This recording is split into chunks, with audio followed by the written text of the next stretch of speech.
uvuze comportement ntumva yuko uza kuja kuri ca kinini navuga c'amatatuwaje jama tatuwaje umuntu yarasanzwe ayifise yakijijwe ayifise ntari buyikure kuca ari buhindura. God is good all the time God is good sinemewe kubw'ibikorwa vyanje n'ubuntu nagiriwe nuko nizeye nyene igikorwa Yesu yapfuye kubwanje ndumunyamugisha sangiye kamere imwe n'Imana rurema ntaco bihindura je ndikivajuru nkomo kiyo mwijuru shizwe hano kwisi kugira ngo vuge ya nkuru uri kivajuru wakomese hiya mwijuru uraza ngaha kwisi kugira ngo uvuge ya nkuru wewe waje uva mwijuru.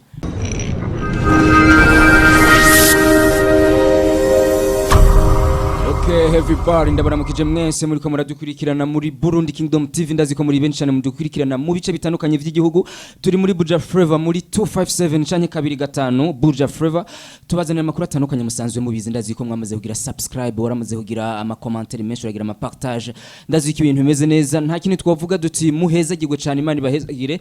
kuko twebwe nta yindi ntego dufise nkuko musanzwe mubizi ngo ingabirano yacu hari kugira ngo ishobore gukuza iyiwawe canke niyabandi nyita formidable tonable admirable considérable uyu munsi rero tubafitiye umutumire novuga agira tuyagira ibikorwa bidasanzwe mwebwe muzakutangara ni mwumva uwari we canke mushobore kumubona mushobore kubona nibikorwa vyiwe ndakuramukije bro uko fresh sana mimi naona vitu vya phone hatari sana ariko umeze bien karibu sana muri BKTV merci abariko baradukurikirana bomenya yuko wagendeye BKTV arinde ni Mr. Key ariko ku mazina y'abavyeyi bamwisitwa irumva Keve ndumuririmbyi wo mu Burundi nkora indirimbo zo guhimbaza Imana no kuyitazira biciye mu mudiho wa hip hop ukora indirimbo zo guhimbaza Imana no kuyitazira biciye mu mudiho wa hip hop ariko kubgawe look iyo umuntu aririmba gospel n'umuntu aririmba profane itandukaniye he uvuze look je misanzwe no mu bajambo tuba turiko turakora slogan look ukomba ndi kose ndahimbaza Imana bijya bintu by'abantu bavuga bati hari ikintu je nkunda kubaza abantu benshi baje ngaha barimba cyane cyane ama gospel parce que hari abantu benshi bariko baravuga yuko gospel yubu igomba kumera nk'igomba gusa na profane uvuze look umuntu arimba gospel ni vyiza yuko ashobora kugira ibintu by'amatatuwaje kuba ashobora kuba yarasanzwe ayifise urumva ntacari buhindura oya dufaturiramba gospel ukaca witera tatuwaje tani wari ufise muri ico je shobora gucira imanza umuntu ndiko ndabaza nka Mr. Key yaje hano muri BKTV nka wewe urabira hafi vy'umuziki wa gospel ni vyiza canke si vyiza muri ico gihe umuntu yite tatuwaje bivana no kwizera kwiwe sinzi ko ayiteye je ku ruhande rw'uwanje I don't know but kuko sishobora kumucira urubanza je simpari kugira ngo cire urubanza umuntu ariko ni Mr. Key yo shobora kuyitera Mr. Key kubera ko bitaraba sinzi ariko abadukurikirana bavuga bati mu minsi zoza hazogeraho bakubona ko udutatuwaje mu minsi za sinshobora gupanga mu minsi za okay Mr. Key gospel kuri wewe niki wumvise bavuga gospel no kuvuga iki n'ubutumwa bwiza yego abaheruka harabo nigeze kubaza ubuheruka nababaza ati gospel uvuze ubutumwa bwiza nk'umuntu aririmbye ati barundi kazi dukingire bidukikije barundi kazi tureke kujya biturire iyo ni gospel mu bisanzwe gospel tuba tuko twavuga twebwe ni bwa butumwa bwiza Kristo inkuru nziza yo aho Kristo yafiriye abantu bose aho uvuga ati tugende tubwira amahanga yose ivy'ubwami bw'ijuru niyo gospel yani inkuru nziza ariko mu byo ubwo butumwa bwiza uwo muntu muvuga yaje arondera ngaha ku isi inyigisho yagiye aratanga nibaze yuko nawe atemera igiturire ndazi yuko Imana ntiyemera igiturire kandi Imana irashaka amahoro kandi Imana irashaka yuko ibidukikije ivyo yaduhaye tubibungabunga none muri ico gihe ubiririmbye ntabari gospel no kuririmba ati Mana uruwera Mana ibintu bene ivyo jambere cyo kubaza yuko turahimbaza kuririmba ushobora kurimba ibintu by'igihugu ukaririmbira igihugu ya ndumva ntaco biba bitwaye uri kuririmbira igihugu cyawe ukunda ariko ntabari gospel ibintu biba bisanzwe ntabari gospel abantu ushaka duhagarare hari abantu benshi baririmbyi baririmba gospel maze gutumira ngaha nkasanga nabonye ntibaratahura ico gospel mu majambo make reka je ndabivuga uko ndavyumva abariko baradukurikirana muri BKTV gospel bisigura ubutumwa bwiza ubutumwa bwiza nabwo so kuvuga ngo mana uri mwiza ngo mana uruwera imana ni nziza tuzoja mwijuru hapana ubutumwa bwiza no kubwira abantu bariko barakumviriza kugira ngo bahindure ingendo bakwirikire ivyo Imana ishaka ivyo Imana ishaka navyo Imana irashaka yuko ibiturire biranduranwa n'imizi Imana irashaka yuko abantu babungabunga ibidukikije suko biri nuko nyene umuntu rero urimvye gospel okay wewe usanzwe ukora iyo ntuzenye iyo gospel ariko baradukurikirana amababibaza yuko nakiriye novuga umuntu w'umunyagwenya uracaje umunyagwenya umunyagwenya abantu bimvukira bari atari umunyagwenya ntuzicarisho uri imvukira ya heho imvukira Bujumbura nani imvukira ya Bujumbura nta kirundi azi umunyagwenya niki umunyagwenya umunyagwenya niwo bita umukomedie mu rurimi rw'igifaransa nariko ndavuga ati abariko baradukurikirana muri BKTV bahava bibaza yuko nakiriye umunyagwenya nico gituma shaka yuko witandukanya nabo kugira ngo bashobore kumenya uburiwe muri kano kanya I'm no longer slave, I'm a son of God, that is unchangeable. I'm a fearless, God is on my side. I'm no longer slave, I'm a son of God, that is unchangeable. I'm a fearless, God is on my side. God is good. All the time, God is good, God is good, all the time, God is good. Sinemewe kubw'ibikorwa vyanje n'ubuntu nagiriwe nuko nizeye nyene igikorwa Yesu yapfuye kubwanje ndumunyamugisha sangiye kamere imwe n'Imana rurema ntaco bihindura je ndikivajuru nkomo kiyo mwijuru shizwe hano kwisi kugira ngo vuge ya nkuru uri kivajuru wakomese hiya mwijuru uraza ngaha kwisi kugira ngo uvuge ya nkuru uwo nawe ninde uwo nkuru za kuvuga ni inkuru ya Kristo wewe waje uva mwijuru nari nsanzwe ndiho uri kivajuru nari nsanzwe ndiho kuva ari ibintu bakunda kwita ngo number ama islands sinzi alien bakunda kuvuga ko ari bivajuru nivyo cyane sivyo ngira ngo nivyo bazova kufatsa kuri alien ariko uvuga yuko wavuye no vuga imbere y'Imana uraza ngaha kwisi kuko ibintu byose biri mwijuru kuko uvuze ijuru reka tureke kubihagarara ariko reka tuje kunuze kuri uwo mudiho washobore kuririmba no mudiho wa nimwe mu ndirimbo yanje yitwa Accepted niyo shasha mbere gukorerako iri mu mudiho wa Afro House iri ku mudiho w'amapiano bwa style z'ikizuru kumenga harimo na trap nta mudiho wa trap wumvamo uri kuragerageza kuririmba umudiho wa trap jumenga nawumvisemo kuri aho nyene wewe bihora bishika kuririmba mu isengero kuririmba mu isengero bishika nkari usanzwe usenga he muri CLM ukaje imbere kuririmba nko mu gihe uri ubonye nk'abantu bahagaze ariko barakuraba ukaba uri kurarimba umudiho wa rap nko kuri kurarapura ona vya bintu vyanyu mwamaze kwinjira muri mood urumva yuko uri kurakora ku mitima y'abantu kubgaho ya kurandi gwanje bwanje ndumva ko ari ibintu nyene ndiko ndakora ku mitima y'abantu kuko message mba ndiko ndatanga hoba hariho abantu novuga bamaze kukwandikira bakakubwira bati hariho ibintu tumaze guhinduka kubera indirimbo zawe abanyandikira ryo banyandikira ku indirimbo zanje ziko zibafasha ndetse hariho nabandi ntabamenya dushobora kubaronka nimero yanje cyangwa ngo bambwire uramaze kugenda hajya ku ntuzenye kuri novuga ko uri kuraririmba donc muri gospel mwisengero uri kuraririmba ukabona yuko abantu bari ngaho bahagurutse bakaduza ibiganza ati eba tumebarikiwa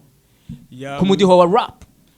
atari ijya yindi midiho benshi bamenyereye muri gospel kuko uyu mudiho wa rap na hip hop muri gospel benshi ntibari bamumenyereye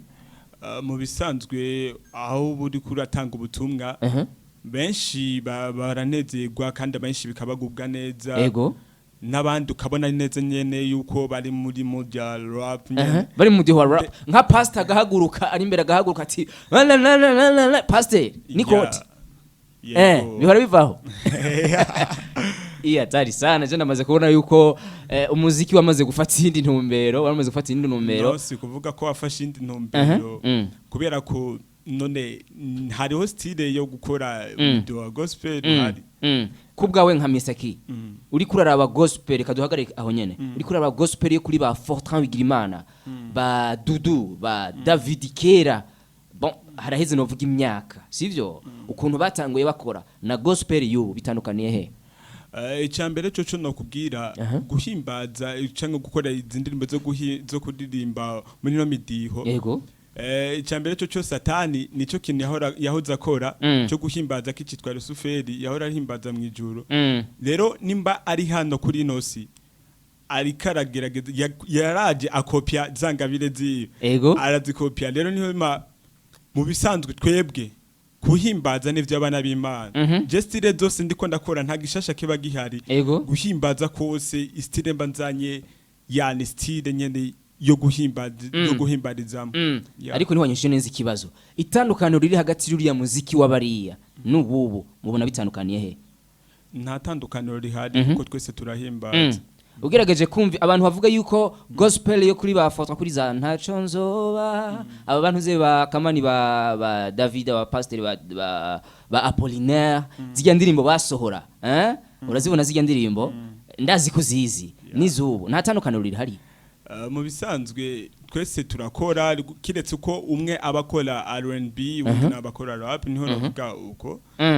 ariko mu diho rap muri gospel umenga bije muri iki gihe vuba bwango ni naba ntihenze hano mu Burundi muri Buja Flavor ntibije muri kino gihe byaratanguye kare nkajyari kabona bikoreshwa sindi bukubyita ariko gusa sivyo ariko ndazi yuko bariko baradukurikirana bariko ratahura kuko ndazi yuko jewe ndi umuntu umwe mu bantu bakurikirana gospel entertainment nivyo nta myaka myinshi ndamara ariko hano ku isi ndahafise uburahambe bivanye n'imyaka ndahamaze. Rero gospel music umuduho wa rap na hip hop hano muri Buja Flavor muri gospel novuga yuko nta myaka myinshi irahera bitanguye aho ndazi nariko baradukurikirana baraza gutahura ariko nagomba maze gatoyi uretse kuririmba ubutumwa bwa gospel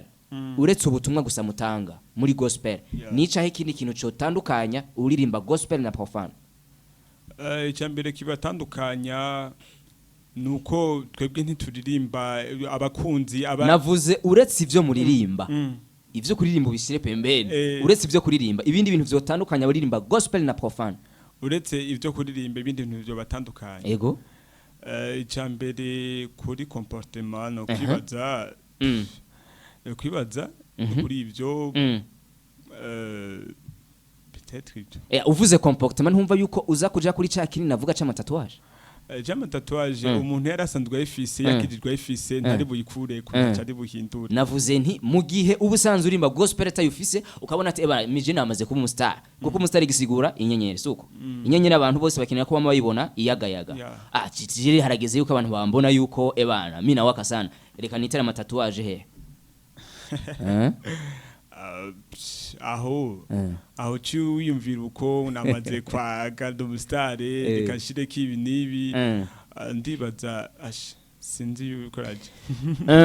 ndumva ntavye nshimye kubivuga ariko ndazi yuko aha turiko tukwikirana burya n'abarundi ndiko tukwikirana n'abarundi kandi bafise ubwenge batahura tuyu muntu ariko aratubesha canke ariko aratubesha nibaza kubona yuko Mr. aratubesha nabo baraza kubisiga muri commentaire bavuga bati ujamani hatari sana. Okay, ni gospel wewe muri kino gihe ya Buja Flavor uyibona ku rugero rwahe? Ni gospel ku rugero ndiko ndayibona ko ari ya gospel ije guhindura imitima ya benshi. Yego ya novuga uko gospel ije guhindura imitima benshi navuze urugero uyibona ko urugero uravuga urugero ugereranije n'iyindi muziki ya profane. Urugero ndayibona ko ubu ni ya gospel nyene tubona ahivuzwa henshi cyane gose muri kino gihe gospel ziriko ziravuzwa cyane gose novuga yuko igeze ku rugero rushimishije. Ego ibintu bimeze neza ibintu vya power play ku radio bimeze bon biratumbereye neza. Ego ni wewe muri gospel witeze iki? Witeze kuzohakura iki? Ico niteze kuzohakura icyambere nuko nzobona benshi bariko barakira Kristo nk'umwami no mukiza mu bugingo bwabo. That's my target. Akanoti wawe akanoti ibyo ni hanyuma ntawanka akanoti ntanzu keneye muri gospel ntawanka ibyo ntawo vya n'akanoti karimo abantu bavuga yuko atawukwiye kuvanga ivy'akanoti hamwe na gospel bavuga kuri canke baraswaganya. Mu bisanzwe barabesha kuko ubutumwa ubutumwa bukeneye amahera bino bikorwa dukora sinja muri studio ku buntu biba bikeneye amahera urumva n'akanoti karakenewe uramaze gukora ama concert concert iwanje nta ndakora umaze gutumirwa gusa imigambi ufise muri career yawe ya music gospel ni ya imigambi sinoca ndabivugira ngaha vuba muzohibona ariko nta projet ushobora kubwira bari ko baradukurikirana canke ntiwibaza yuko uri kurakurikirana n'abafanzi bawe nta bafanzi ufise ndabafise cyane gose ntushobora kubabwira ati je mfise projet cyane target yanje nifuza kuzogera hana kuko umuntu wese agendana imigambi ndayigendana ariko vuba hari bishasha bagiye kubona hari bishasha bagiye kubona yes bakunzi ba BKTV bakunzi ba Burundi Kingdom TV mwamaze kumumva turi kumwe hano muri studio yitwa na Mr. Key Mr. Key ari mu mudiho wa rap mudiho canke wa hip hop mumvise yuko avanga na afrobeat mu ndirimbo zawe umaze kuririmba kuvuga itangura gospel wambwiye yuko ufise indirimbo menga zigera kuri zingahe zitatu harimo amasanamu abiri izo ndirimbo uretse feedback donc uvuze feedback kuko isanamu ndazi yuko n'amafaranga clip video zubu zirazimvye soko kugira ukore clip video uradepensa amafaranga kandi nawe wavuze ati nanje muri gospel ndiko ndakora ndifuza yuko hari ico nshobora gukurayo ico nshobora nanje gusigarana kuko ati n'akanoti karakenewe ati ntawo kanka kuri izo clip video zose umaze kukugira umusaruro ubona umeze gute mu bisanzwe iyo uri kurarima imvura urayirindira ikabandanya igwa kugira ngo nturima ubwo nyene ngo uce wimbura ubwo nyene mu ncamake uracari mu ntango uracirondeza yego ibintu novuga ubona bishobora kuba bigora abaririmbyi ba gospel bibabera nk'intambamye n'ivyaha icambere kenshi ni gufatwa mu mugongo gushigikirwa kumvo z'uburyo akenshi ku buryo niho bikunda kuba intambamye ariko abapasiteri umenga barabaterera mwebwe abapasiteri baraduterera ariko hari uco usanga n'ama eglise nyene hari ibibazo abanyarusengero ni benshi usanga bafise ibibazo byabo kumafasha ugasanga wowe ku rugero rw'uwawe rwa muziki wifuza kugerako si ubwo bagufasha harakantu wambwiye n'ubu ngomba kuguma subiramo vyavre uramaze kuririmba imbere kuri scene mu gihe wa rap wa hip hop karapuramye pastor gahaguruka nikota ati ukabona yuko yuzuye neza kuri rap na hip hop pastor yanatuhaguruka n'ikoti kunezerwa tu abari binezererwa akaduza ibiganza ati eba huje amana ni uwa yatwinjije muri mood binezererwa okay ndagushimire cyane kuba waje hano muri BKTV akajambo ushobora gusozera ko bari ko baradukurikirana icambere cyo sinogenda ntashimye naho utashobe kubimbaza ni Mr. Key afise management yiwe aho ntajye nyene mfise manager wanje aba Georgia yitwa Jelom Benso ari muri Leta Zunze Ubumwe za Amerika uri muri management y'umuntu ari muri Leta Zunze Ubumwe za Amerika akanoti we kaza mu madolari hanyuma ukashugenda kuvunjisha hajya muri banki bikagenda amamarisha n'waro menga barayahagaritse ukashugenda kuvunja ukashoronka akanoti gakwiye ukacukora video zisukuye nkazijya nuko ego management usanzwe ufise ushobora kunsigurira gute yuko wavuze yuko utarabona umusaruro mu muziki umaze gukora kandi office management mu bisanzwe ndayifise ariko iyo tuba tuko turakora icambere coco n'igikorwa tubanza gukora twirondeza ego kugira ufatishe birasaba igihe kinini kandi birasaba kwihangana ego si ngombwa ikintu cyose ukoze ubwo nyene kice gitera kikwinziriza ariko ndibaza yuko muri iyo management warasinye contrat soko biri ntushobora kuja muri management utasinye contrat muravugana muti wewe akanoti uzohembwa kuno bisigura yuko izo ndirimbo zitatu mumaze gukorana zose wazikoze uri muri management nuko clip video zibiri aho nta kintu na kimwe urashobora kuronka ntumbwire ngo wararonse inzu kuko bava bakurara ku mugono ntumbwire ngo urafise amadolari bava bakurara ku mugono mbwira ati hoba hari ico umaze kuronka kuko numvise umenga mu ntango wavuze ati jewe vraiment turashari mu ntango ntaco turaronka mu bisanzwe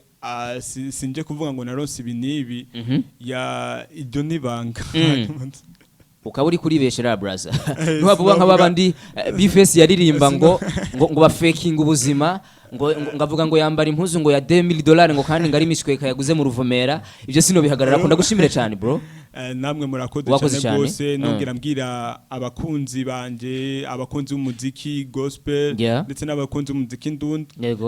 kugenda kuri channel yanje ya YouTube mukagira subscribe ni Mr. Ki Burundi aho ushobora kubona ibikorwa byacu ndetse no kubona ibikorwa bindi bishasha sizo gusa nakoresha n'izindi platform nka iTunes zijya za Audiomack ashobora kugenda bakaraba ni Mr. Ki Burundi hose nongera nshimira na Kennedy Speaker ni mtonya wa manager abandanya kubandanya bikora abandanya mba hafi ikintu kijanye ni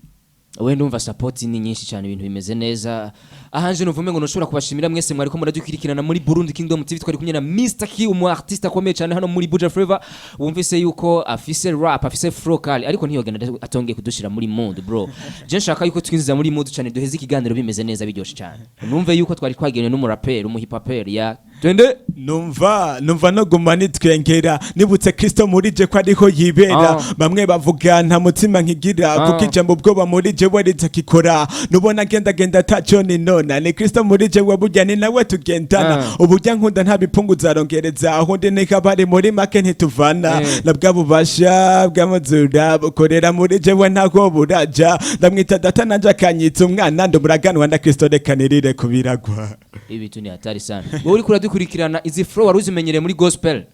ndazi ko waruzimenyereye kuri ba Fabilove baririmba sekila waruzimenyereye kuri ba Bface aho sintiyekeranya ivyo ndazi nta bubeshi burimo muga mwumvise yuko no muri gospel